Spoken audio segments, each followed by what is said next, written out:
क्या होगा। चुप तो हूँ लेकिन अपना मुंह खोल दिया तो क्या होगा। मैंने तेरी दुखती नफ्स टटोल दिया तो क्या होगा। मर्यादा में रहता हूँ तो मर्यादा में रहने दो। विद्रोही होकर मैंने सच बोल दिया तो क्या। धर्म के विनाश हेतु राम है धरा पे अवतार बतलाए कौन। धर्म संस्थापना अधर्म के विनाश हेतु राम है धरा पे अवतार समझाए कौन।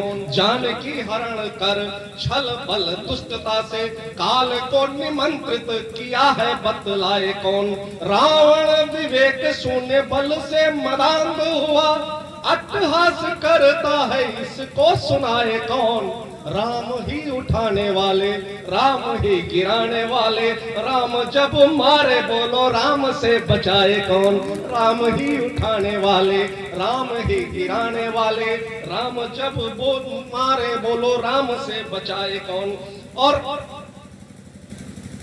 बिना किसी औपचारिकता के मैं एक बार पुनः परिचय करा देना चाहता हूं।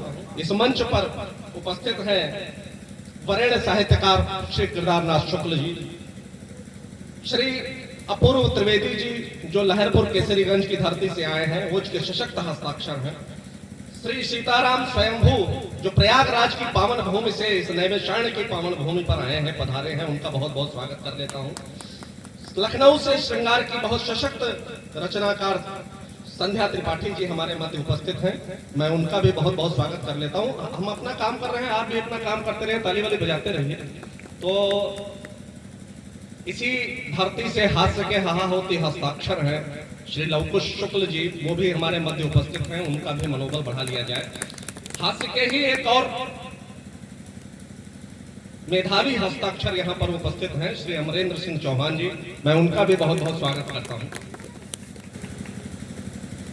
आपकी ही धरती का एक लाडला है जिसने मंची कविता और लेखन में दोनों में सशक्त हस्तक्षेप अपना स्थापित किया है, श्री देवेंद्र कश्यप निडर, मैं उनका भी बहुत बहुत स्वागत करता हूं। इस कार्यक्रम के आयोजन में ही जिनकी महनीय भूमिका रहती है और बड़े प्रेम से हम लोगों को आमंत्रित करते हैं, बुलाते हैं, आग्रह करते हैं, आदेशित करते हैं। स्नेह में आदेश और आग्रह में कोई बहुत बड़ा फर्क नहीं होता है। ऐसे कविता के ऑलराउंडर हम जब आप सुनेंगे तो इनको देखेंगे कि हास्य भी जितना प्रभावी लिखते हैं उतना ही ओज भी लिख लेते हैं। लोकगीतों पर भी इनका बहुत बढ़िया अधिकार है, मुक्तक भी बहुत अच्छे लिखे हैं, दोहे भी बहुत अच्छे लिखते हैं, बड़े प्रभावी करते हैं। ऐसे हमारे श्री प्रमोद मिश्र पंचमेश जी जो यहाँ के यज्ञ शूल से लुट गए सिंगार सभी बाग के बबूल से, और हम खड़े खड़े बहार देखते रहे, कारवां गुजर गया गुबार देखते रहे। और इसको रमानाथ अवस्थी जी जब अपने लहजे में कहते हैं तो कैसे कहते हैं कि सो न सका जब याद तुम्हारी आई सारी रात, और कहीं पर दूर बजी सहनाई सारी रात। किशन सरोज जी जब कहते हैं तो वो किस तरह कहते हैं कि एक बार और जाल फेंक रे मछेरे, एक बार और जाल फेंक रे मछेरे, जाने किस मछली में बंधन की चाह हो, एक बार और जाल फेंक रे मछेरे। और राजेंद्र रंजन जी जब हमारे वरिष्ठ गीतकार कहते थे, दिवंगत हो गए कोरोना के दौर में, वो क्या कहते हैं कि केवल दो गीत लिखे मैंने, केवल दो गीत लिखे मैंने, एक गीत तुम्हारे रोने का, एक गीत तुम्हारे हंसने का, केवल दो गीत लिखे मैं। और ये परंपरा जब आगे बढ़ती है तो वर्तमान पीढ़ी के सर्वश्रेष्ठ हस्ताक्षर कुमार पंकज कैसे कहते हैं कि टकटकी बांधे हुए बैठा है ये आकाश, तुम छत पर चले आओ, चांद तुमको देख कर खोलेगा खुद उपवास, तुम छत पर चले आओ। और इस क्रम में अंतिम बात कह करके मैं जोड़ता हूं, उसी संवाद से जोड़ता हूं कि डॉक्टर सुरेश जी एक बहुत प्यारा सा गीत सुनाए। इस नगर है उस नगर है, पाँव में बांधे सफर है थके हारे नींद के मारे, हम तो ठहरे यार बंजारे, हम तो ठहरे यार बंजारे। तो इस पीढ़ी को प्रणाम करते हुए मैं सिर्फ इतना कहना चाहूंगा कि ये सारे कवि जो हैं, ये बंजारे कवि इस पवित्र धाम पर पधारे हैं आपके आदेश पर। इन बंजारों को अगर आप प्रेम से सुन लेंगे तो इनका आग्रह, इनका आना सार्थक हो। सादे पेपर को जो है जेरॉक्स कॉपी कराता है। तो इन्होंने कहा दद्दू ईसो कोई बड़ा होता है? तो हमने कहा हाँ, जो मॉर्निंग वॉक पे निकले और उसके बाद लिफ्ट लेकर के चला जाए। तो कहने इससे भी बड़ा कोई मूर्ख? तो हमने कहा हाँ, कांच के पारदर्शी दीवार के की होल से जो झांका है वो सबसे बड़ा मूर्ख होता है। तो इन्होंने कहा था तू इससे बड़ा कोई मूर्ख होते? तो हमने कहा इतने धैर्य पूर्वक, इतने मूर्खता पूर्वक प्रश्न करने के उत्तर दे, और जो इतने प्रश्न करे मूर्खता पूर्ण, उससे भी बड़ा कोई मूर्ख नहीं हो सकता है। इस लिहाज से लवकुश शुक्ल के लिए तालियां बजा लो। और इन्होंने हमसे एक आग्रह किया था, कहता था दादा जब आप संचालन करिएगा तो हमारी तारीफ कर दीजिएगा। तो कोई तारीफ में कमी तो नहीं रही? सोते सब ये बहुत मनहर पढ़ते हैं, ऑलराउंडर हैं ये।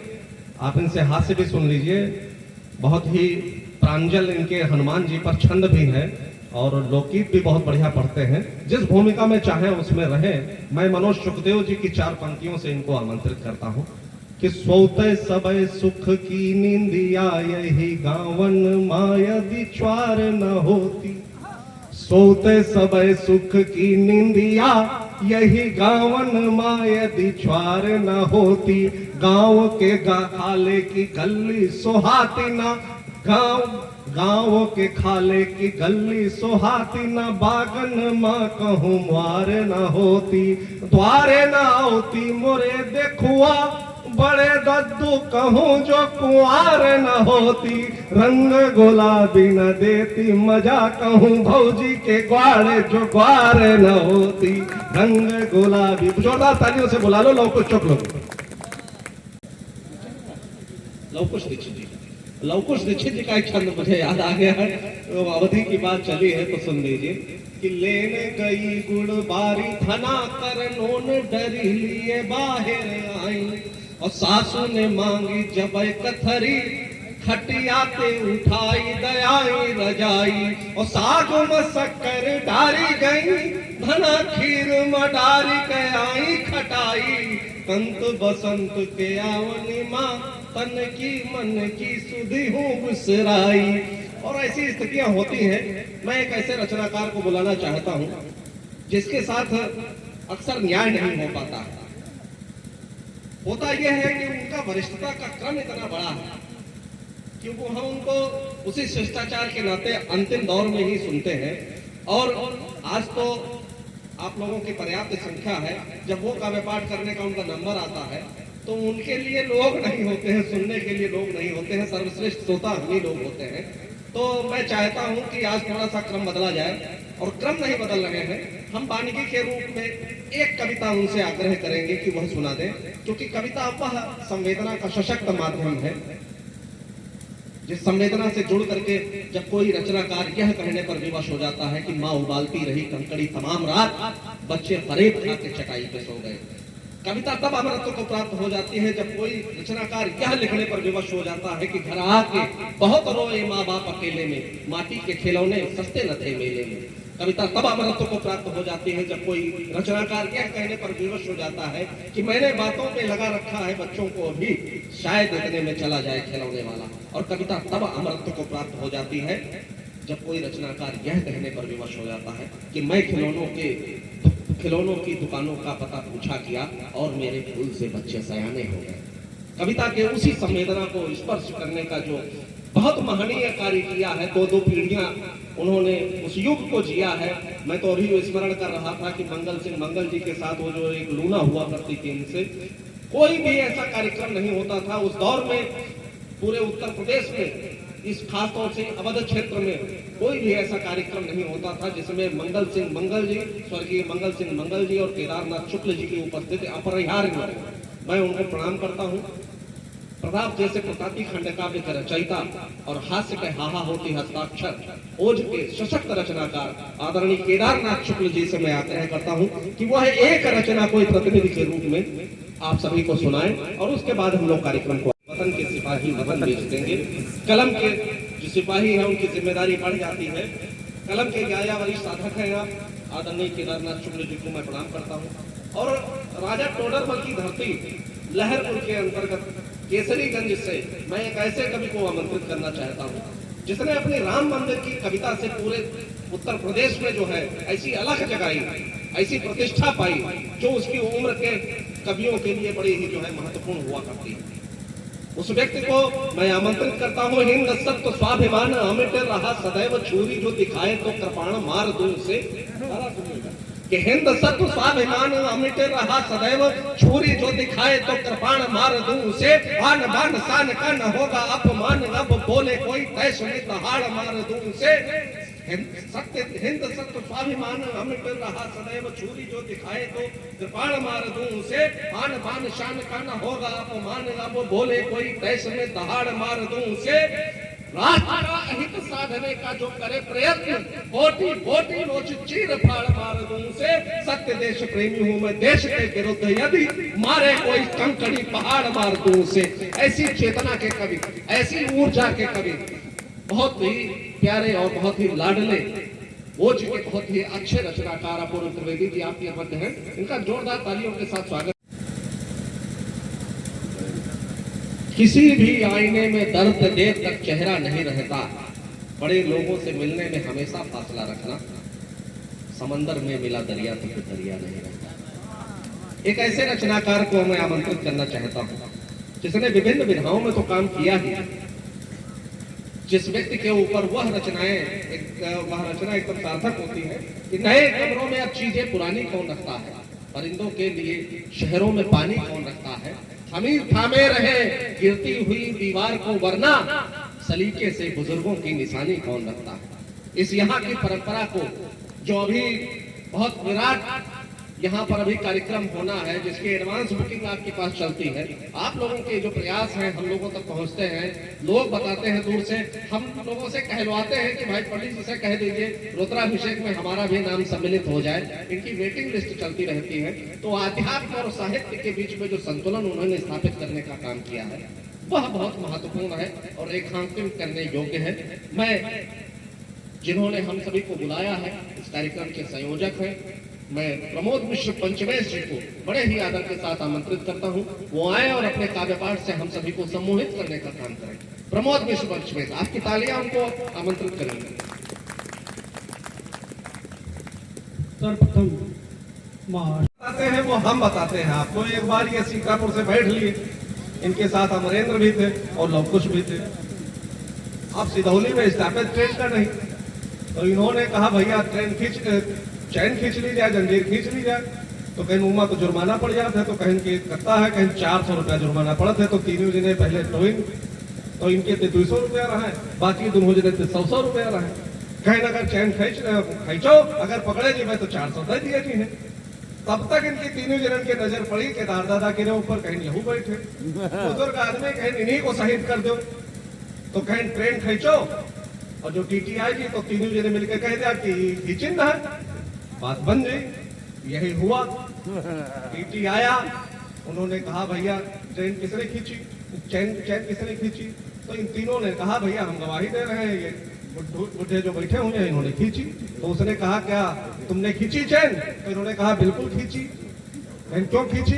कहीं हमारे जो है हमको मारा पीटा, कहा कविता सुनाओगे आज के बाद जो है हमको मंच नहीं मिलते हैं और तुम कविता सुनाते घूम रहे हो, मंच से संन्यास लो तुम, तो हम कविता सुनाएंगे। लेकिन हम नहीं माने, तो तीनों लोगों ने हमको मारा, हमारे पैसे छीन लिए। 200 रुपया इनकी जेब में धरे हैं, 100 इनकी जेब में धरे हैं, 100 इनकी जेब में धरे हैं। ये बात ये नहीं बताते।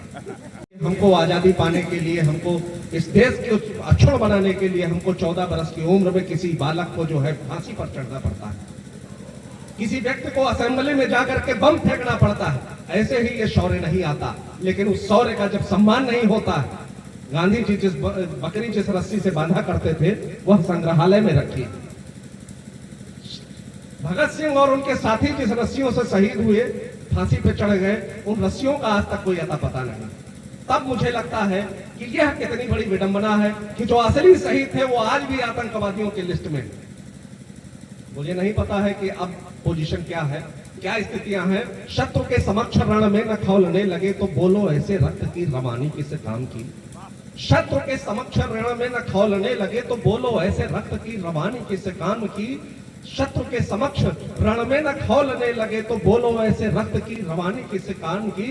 आन बान शान हित देश के न आए काम, बोलो ऐसे शौर्य की कहानी किस काम की। जिसमें न शौर्य का जुड़ा हो कोई एक पृष्ठ, ऐसे इतिहास की कहानी किस काम की। और ऐसे इतिहास की कहानी किस काम की। और शत्रु के समक्ष रण में न खौलने लगे तो बोलो ऐसे रक्त की रवानी किस काम की।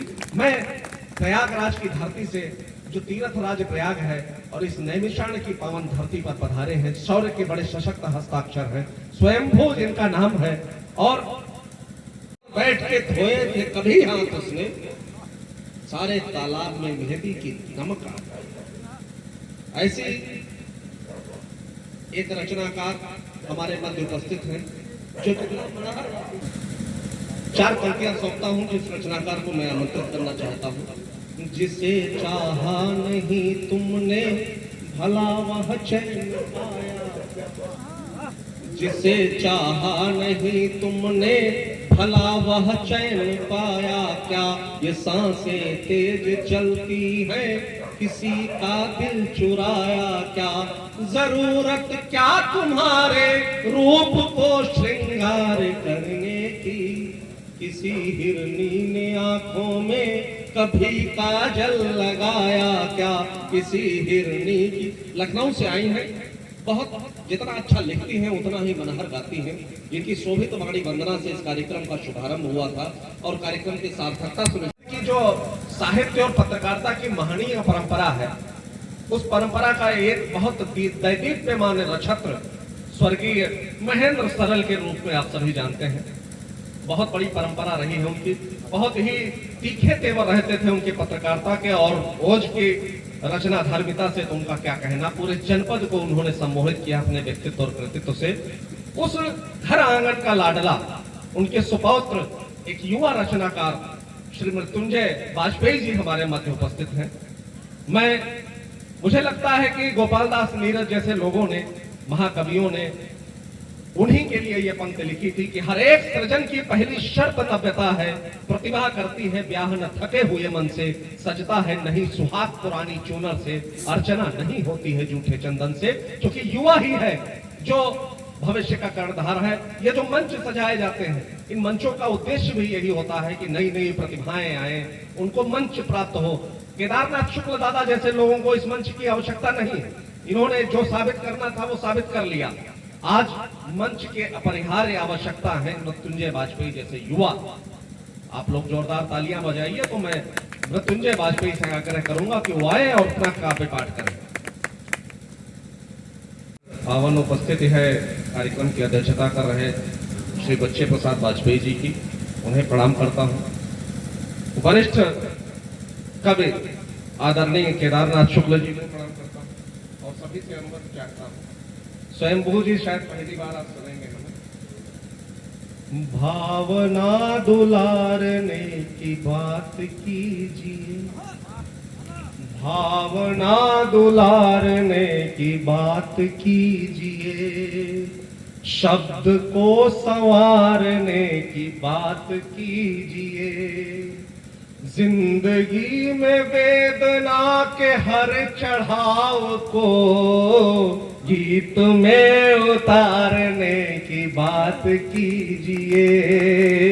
गीत में उतारने की बात कीजिए। गीत में इधर देखते हैं उधर देखते हैं, इधर देखते हैं उधर देखते हैं, थके पांव लंबा सफर देखते हैं। चरागों से पूछा कि क्यों चल रहे हो, चरागों से पूछा कि क्यों चल रहे हो, कहा रोशनी की उम्र देखते हैं। ताली वाली पीछे वाले सब बजाते रहो ना, मैं बैठ जाऊंगा। 2-3 लोग जो शेष हैं वो भी काव्य पाठ करेंगे, अपने अपने घर जाएंगे, जाड़ा बहुत बढ़ रहा है। सुनते रहिए। बचे मौत से, लवकुश तुम कहना मान लेते हो, देखो चाय आ गई और टाइमिंग ऐसी है कि जब हम काव्य पाठ समाप्त करेंगे तब तक चाय ठंडी भी हो जाएगी। बचे मौत से जिंदगी मार देगी, मुझे ये तेरी दिल लगी मार देगी। निगाहें उठाना, निगाहें झुकाना, निगाहें उठाना, निगाहें झुकाना, कसम से तेरी आशिकी मार देगी, कसम से मेरी आशिकी। और होता क्या,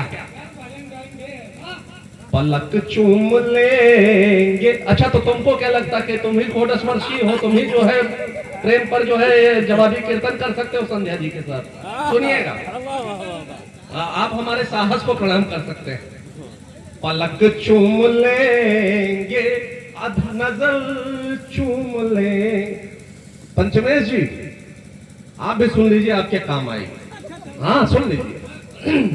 पलक चूम लेंगे, नजर चूम लेंगे, रहोगी अगर बेखबर चूम। आज सबकी खबर लेनी है, ये भी बचेंगे नहीं। पलक चूम लेंगे, नजर चूम लेंगे, रहोगी अगर बेखबर चूम लेंगे। अकेली चमन में कभी भी न जाना, अकेली चमन में कभी भी न जाना, भ्रमर ये तुम्हारे अधर चूम लेंगे, भ्रमर ये तुम्हारे अधर चूम लेंगे। और जिनके लिए बार बार मैं कह रहा हूं, जिनके लिए मैं लगातार कह रहा हूं, वयोवृद्ध हैं, बड़े वरिष्ठ हैं, उनको भी कुछ प्रणाम करते हुए दादा केदारनाथ जी को समर्पित कर दो, वरना ये नाराज हो जाएंगे, कहेंगे संध्या जी के लिए इतनी बड़ी बड़ी बातें और हमारे लिए कुछ नहीं। तो सुनो, कभी कर न पाए वो अब कर रहे हो। सुनो पंचमेश, कभी कर न पाए वो अब कर रहे हो, बड़े बेअदब हो अदब कर रहे हो। जवानी में हमसे मोहब्बत तुम्हें थी, जवानी में हमसे मोहब्बत तुम्हें थी, बुढ़ापे में बोले गजब कर रहे हो, बुढ़ापे में बोले गजब। और ऐसा होता क्यों? वाह वाह वाह वाह, क्या बात है। नहीं, अभी थोड़ा सा बाकी, वो भी सुन लो। बड़े बेशरम, ये बेशरम रंग वाला नहीं है लवकुश, बड़े बेशरम हो शर्म भूल बैठे, बेवादे मुहब्बत कसम भूल बैठे। हमें लग रहा है खिलाड़ी नए हो, हमें लग रहा है खिलाड़ी नए हो, मोहब्बत के सारे नियम भूल बैठे, मोहब्बत के सारे नियम भूल बैठे। वैलेंटाइन डे समाप्त हुआ, अब हम लोग आगे बढ़ते हैं। काटी है रात हमने के, वाह वाह वाह वाह काटी है रात मैंने करवट बदल बदल के, तकिए को भींच हमने काटी है रात हमने करवट बदल बदल के, सपनों से कह दिया है आए संभल संभल के, जब नींद ही हमारी आंखों से रूठ बैठी, सपनों से कह दिया है आए संभल संभल कर। और जब होता है तो ये होता क्यों है कि नाजुक है दिल हमारा तोड़ा नाप करिए, नाजुक है दिल हमारा तोड़ा नाप करिए, हाथों में हाथ लेकर छोड़ा नाप करिए, जो दिल में हो तमन्ना हमको बताइएगा, यूं उंगलियां मसल कर मोड़ा नाप करिए, यूं उंगलियां मसल कर मोड़ा नाप करिए। एक बार तालियां हो जाए जरा हाथ उठा के। मनाते हैं ये पूरे वर्ष शक्करी रहते हैं, इसलिए जो है इनका वैलेंटाइन तो अब शुरू हुआ। अम्मा गूंगी सी है बेजान कहाँ जाए, बापू शर्मिंदा है, सुनिएगा स्वयं। अम्मा गूंगी सी है बेजान कहाँ जाए, बापू शर्मिंदा है हैरान कहाँ जाए, 10 कमरों का घर है 9 उठे किराए पर, बोलो कोई आया मेहमान कहाँ जाए, कोई आया मेहमान कहाँ जाए। और एक विसंगत जो रिश्तों की विद्रूपता है, जो बचपन पर संकट है, जो पोगो से शुरू होता है पबजी पर खत्म हो जाता है, उसको समर्पित करते हुए एक मुक्तक कहना चाहता हूँ कि सच कहता हूँ जीवन बेकार गंवाया है, सच कहता हूँ जीवन बेकार गंवाया है, पावन तम घर आंगन बेकार गंवाया है, बाबा के कांधे पर जो चढ़ा नहीं बच्चा उसने अपना बचपन बेकार गंवाया है, उसने अपना बचपन बेकार गंवाया। और होता क्या आजकल के दौर के बच्चे, मैं कुछ अच्छी बातें भी करूंगा, सारे बच्चे ऐसे नहीं होते, कि सागर की गहराई मल्लाह पूछते हैं, सुनिएगा निडर भैया, सागर की गहराई मल्लाह पूछते हैं, नादानी में होकर गुमराह पूछते हैं, जब से मेरे जूते उनके पैरों में है, बच्चे मुझसे मेरी तनख्वाह पूछते हैं। और ये बचपना संकट में क्यों है, ये बचपना संकट में क्यों है? वो गांव गली भूले घर आंगन भूल गए, प्रियता संबंधों की वो पावन भूल गए, बच्चे अपना बचपन वैसे भूले जैसे कान्हा मथुरा जाकर वृंदावन भूल गए, बड़े मासूम हैं बच्चे, ये माला लीजिए।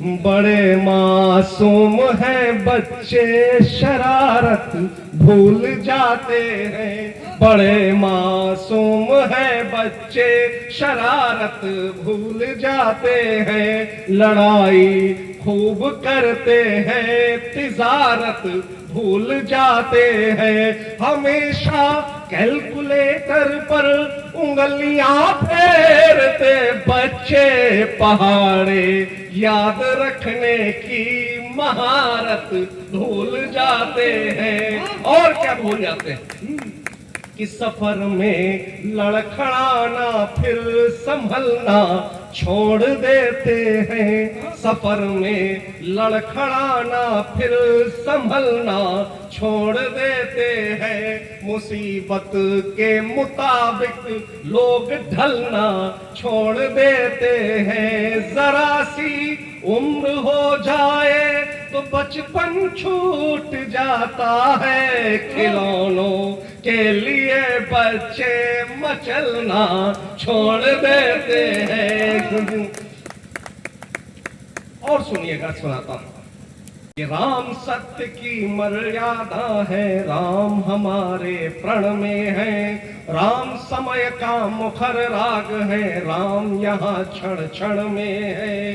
राम हृदय की प्रबल चेतना, राम एक सम्मोहन है। राम हमारे युग नायक है, राम यहाँ कण कण में है। राम हमारे युग नायक है, राम यहाँ कण कण में है। राम यहाँ कण कण में है, राम यहाँ कण कण में है। ये अपनी एक अलग पहचान बनाई है। समाज के दलित वंचित तबके पर संवाद करने की, जन संवेदना से संवाद करने का जिन्होंने साहस किया है, एक दशरथ मांझी का आपने नाम सुना होगा। उनके शौर्य को, उनके पराक्रम को और इस वैलेंटाइन डे में मैं उनके उस प्रेम की पराकाष्ठा को प्रणाम करना चाहता हूं जिन्होंने अपनी पत्नी की मृत्यु के पश्चात पहाड़ के सीने को चीर करके रख दिया। ऐसे दशरथ मांझी के व्यक्तित्व और कृतित्व पर केंद्रित खंडकाव्य श्रमवीर लिखने का जिन्होंने बड़ा काम किया, और जो भावराव देवरस नाच के द्वारा प्रताप नारायण मिश्र सम्मान से सम्मानित हुए, और अभी एक आपका सम्मान हुआ। इस उम्र में इतनी सक्रियता, इतना समर्पण बहुत कम देखने को मिलता है। हमारे एक मानस मर्मज्ञ डॉक्टर राम कृपाशंकर शुक्ल जी कहा करते थे कि निर्धनता में दानशीलता, युवावस्था में आस्तिकता और सक्षमता में क्षमाशीलता ये बहुत दुर्लभ होते हैं, और जिसमें है वो संत श्रेणी का व्यक्ति हो जाता है। तो इस युवा वर्ग अपनी उम्र में इन्होंने जितना काम किया है, एक अवधि पत्रिका का संपादन भी करते हैं, और सबसे अच्छी बात यह है कि उनकी विनम्रता का कोई तोड़ नहीं, और ये सब सारी चीजें मिलकर के उनको एक अच्छा रचनाकार बनाती हैं और भविष्य का एक सशक्त साहित्यकार बनाएंगी, ऐसा हमारा विश्वास है। मैं बड़े ही प्रेम के साथ, बड़े ही स्नेह के साथ आपकी मिट्टी के लाल देवेंद्र कश्यप लीडर को उनके काव्य पाठ के लिए आमंत्रित करता हूं। आप जोरदार तालियों के साथ उन्हें बोल रहे हैं। देवेंद्र कश्यप एक ऐसे रचनाकार को बुलाना चाहता हूं जो बहुत अच्छे संगीतकार भी थे और बहुत अच्छे गायक भी हैं। इतने अच्छे गायक हैं कि जब स्कूल में ये किसी संगीत कंपटीशन में भाग लेने गए तो इनको 2 पुरस्कार मिले। पहला पुरस्कार कविता सुनाना शुरू करने के लिए, दूसरा पुरस्कार कविता समय की जो विद्युक्ताएं हैं उनको वही संकेतित करते रहना, यह बहुत बड़ा एक कार्य होता है। तो हास्य और व्यंग के बीच में जो समाज लोक गीतों के बीच में, इस पूरी रचना के बीच में कोई ताली हमको सुनाई नहीं पड़ी, सुनाई पड़ भी नहीं सकती। जो परंपरा शुरू की थी, एक तरफ मजा मारे रहो प्रधानी माँ जैसी रचनाओं के रचयिता फारूक सरल जी हमार घास फूस की मड़ैया निकला गए, छपरे पे बैठी चिड़ैया निकला गए लिखते हैं तो नेत्र सजल कर देते हैं। एक तरफ चुम्मा जैसी कोरोना की रचना लिखने वाले जगजीवन मिश्र जब